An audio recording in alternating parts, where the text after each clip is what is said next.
Burada negativ şeylər axtarırlar, elə bir ki, o şeydə puskuda durmuş şey kimi nə kimi ki, bir xəta olan kimi həmən sirena verirlər.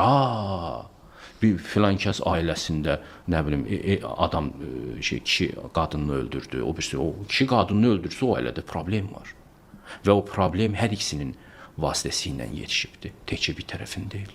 Yəni öldürən bəydirsə, hər ikisində də. Hər ikisində. İlk baxışda zərərsiz, nəsihət dolu səslənir, elə deyil. Amma burada məqsəd insanlara insan öldürmək olmaz, cinayət öyrətməyin mesajı vermək deyil. Öldürülən şəxslə qatili bir cinayətə şərik etməkdir. Həmçinin bu cür cinayətlərə qarşı gələn şəxsləri hədəf almaqdır. Səsləndirilən bu ifadələr cəmiyyətdə gender əsaslı zorakılığa haqq qazandıran təhlükəli narrativləri özündə əks etdirən bir diskurs formalaşdırır. Gəlin həmin ifadələri sözbəsöz şərh edək. Cəmiyyətin və medianın qadın qətillərinə reaksiyasını neqativ axtarışı və ya puskuda dayanmaq kimi qiymətləndirmək, həmin cinayətlərin əhəmiyyətini azaltmaq və həmin cinayətlərə qarşı yönəlmiş ictimai qınağı zəiflətməyə xidmət edən manipulyativ yanaşmadır. Əslində bu cür hadisələrin geniş rezonans doğurması sensasiya axtarışı deyil. Cəmiyyətin sağlamlığı üçün insanların cinayət və zorakılığın pis hadisələr olması ilə bağlı məlumatlandırılması vacibdir. İctimaiyyətin reaksiyasını sirena vermək kimi təsvir edərək, hədəfə problemin özünü deyil, ona reaksiya verənləri qoymaqla ictimai həssaslıq gözdən salınır.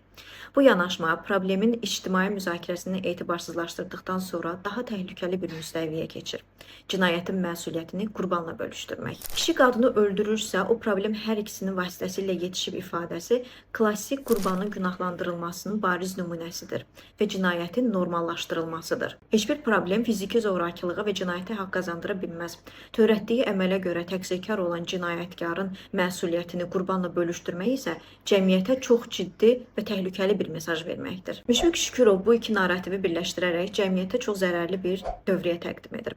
Əvvəlcə qadın qətillərinə verilən ictimai reaksiyanı səs-küy kimi damğalayaraq susturmaq, daha sonra isə cinayətkarın mütləq məsuliyyətindən diqqəti yayındırmaq üçün cinayətdə qurbanı da günahlandırmaq. Onsuz da cəmiyyətdə bir sıra şəxslər tərəfindən qadın günahkardır stereotipi davamlı olaraq təkrarlanaraq insanların şüuruna yeridilir. Və bu cür ritorikanın təhlükəsi ondan ibarətdir ki, bu qurbanları mənim də günahım var düşüncəsinə gətirərək susmağa məcbur edir. Digər tərəfdən isə yəqin qadın nəsə edib stereotipi potensial cinayətkarı cəsarətləndirir və qadın qətillərini cəmiyyətin və dövlətin müdaxiləsini əngəlləyəcək ailə daxili məsələyə çevirir. Yəni qadın şikayət hüququndan məhrum olur.